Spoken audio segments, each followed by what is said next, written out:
नमस्कार साथियों, स्वागत है आप सभी का रंतेश एडू क्लब यूट्यूब चैनल पर। और आज हम सीजी बोर्ड और सीबीएसई बोर्ड के लिए उपयोगी कक्षा 12वीं का विषय हिंदी के अंतर्गत पहला पाठ आत्म परिचय और एक गीत, जो कि हरिवंश राय बच्चन जी के निशा निमंत्रण काव्य संग्रह से संग्रहित है।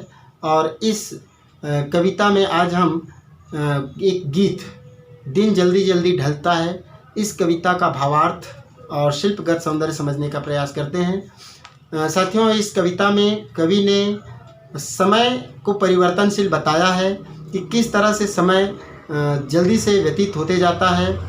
अर्थात जो व्यक्ति अपनों से दूर या अपनी लक्ष्य प्राप्ति से थोड़ी दूर हैं, वो किस प्रकार तेज चलते हैं। समय जब जल्दी जल्दी बीतता है तो उन्हें अपने लक्ष्य की प्राप्ति की ओर उसी तेज़ी से आगे बढ़ना होता है। इसके बारे में बताया गया है।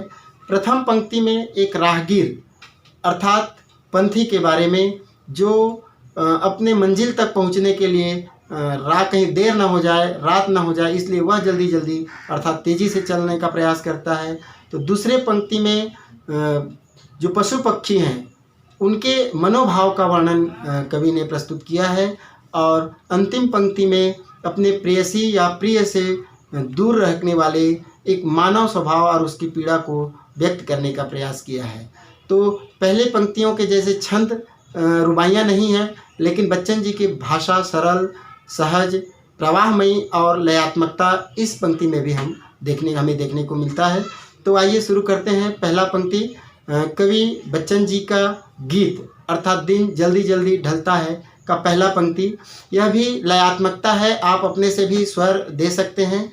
जैसे इसके मैं कहूँ 2-3 स्वर आप बना सकते हैं, क्योंकि अपने लक्ष्य प्राप्ति की ओर कोई राहगीर या व्यक्ति जाने का प्रयास कर रहा है, यानी प्रेम की भी आतुरता यहाँ कवि ने प्रदर्शित किया है।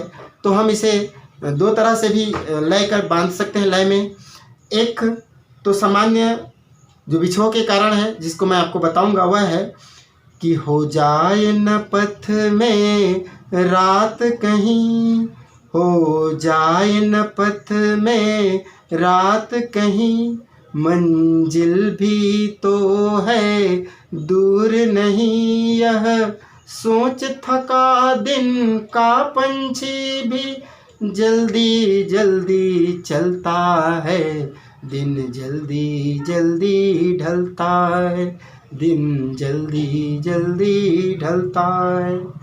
बच्चे प्रत्याशा में होंगे, नीड़ों से झांक रहे होंगे, बच्चे प्रत्याशा में होंगे, नीड़ों से झांक रहे होंगे, यह ध्यान परों में चिड़ियों के भरता कितनी चंचलता है, दिन जल्दी जल्दी ढलता है, दिन जल्दी जल्दी ढलता है। मुझसे मिलने को कौन विकल, मुझसे मिलने को कौन विकल, मैं हूँ किसके हित चंचल, यह प्रश्न शिथिल करता पद को भरता और में विह्वलता है, दिन जल्दी जल्दी ढलता है, दिन जल्दी जल्दी ढलता है। कवि कहते हैं कि हो जाए ना पथ में रात कहीं, मंजिल भी तो है दूर नहीं। एक राहगीर जो अपने घर या नज़दीक मंजिल के नज़दीक पहुंचने वाला है, वह बहुत ही नज़दीक पहुंच चुका है। वह यह सोचता है कि कहीं मुझे रास्ते पे अंधेरा ना हो जाए, पहुंचते पहुंचते रात ना हो जाए, इसलिए अब मुझे जल्दी जल्दी चलना चाहिए ताकि मैं शीघ्रतापूर्वक अपने मंजिल तक पहुंच सकूं। तो वह अपने पथ पर, रास्ते पर अंधेरा ना हो जाए, इसलिए जल्दी चलने का प्रयास करता है, क्योंकि यह समय किसी के लिए नहीं रुकता, यह परिवर्तनशील है। यह सोच थका दिन का पंथी और रास्ते का राहगीर यह सोच करके जल्दी जल्दी चलने का प्रयास करता है ताकि वह अपनी मंजिल पर समय पर अपनी मंजिल पहुंच सके, मंजिल को प्राप्त कर सके। अब यहाँ पर देखिए, जल्दी जल्दी अर्थात एक ही शब्द की दो बार आवृत्ति है, यानी पुनरुक्ति प्रकाश अलंकार हुआ। दिन का पंथी किसे कहा गया है?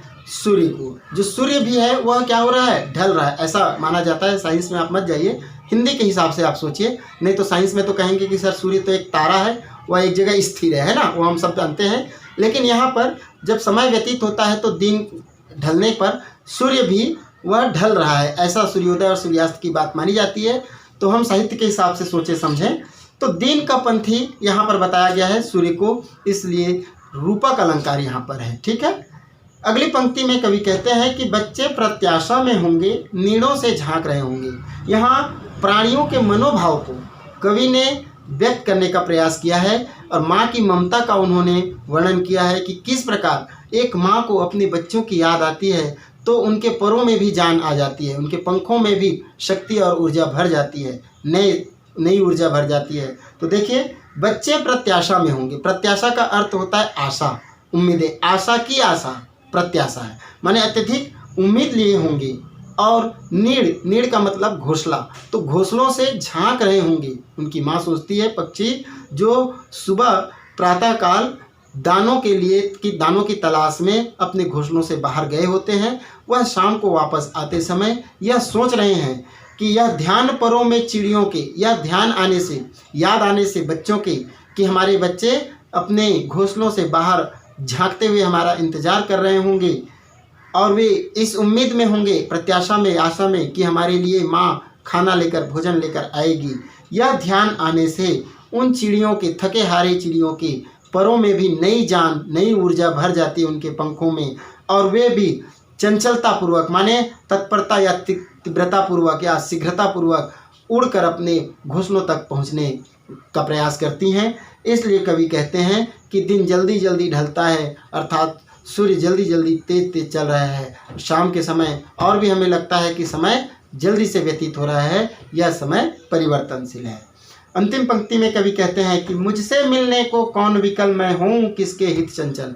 कवि यह बताने का प्रयास करते हैं कि सभी जिन्हें मंजिल तक पहुंचना है वे तो शीघ्रतापूर्वक चलने का प्रयास कर रहे हैं, लेकिन मेरा इंतजार करने वाले कोई व्याकुल कौन है। मेरी जो अपनी प्रिय थी, जो प्रेयसी जो उनकी धर्मपत्नी श्यामा बच्चन, जिनका 1936 में देहावसान हो जाता है और ये कविता 1937-38 में प्रकाशित हुई थी।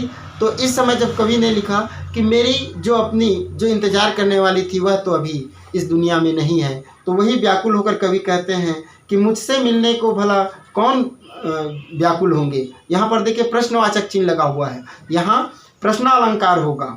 और मैं हूँ किसके हित चंचल। हित का मतलब यहाँ पर हेतु माने किसके हेतु, किसके लिए, के लिए। चंचल माने मैं अब किसके लिए चंचलता दिखाऊं।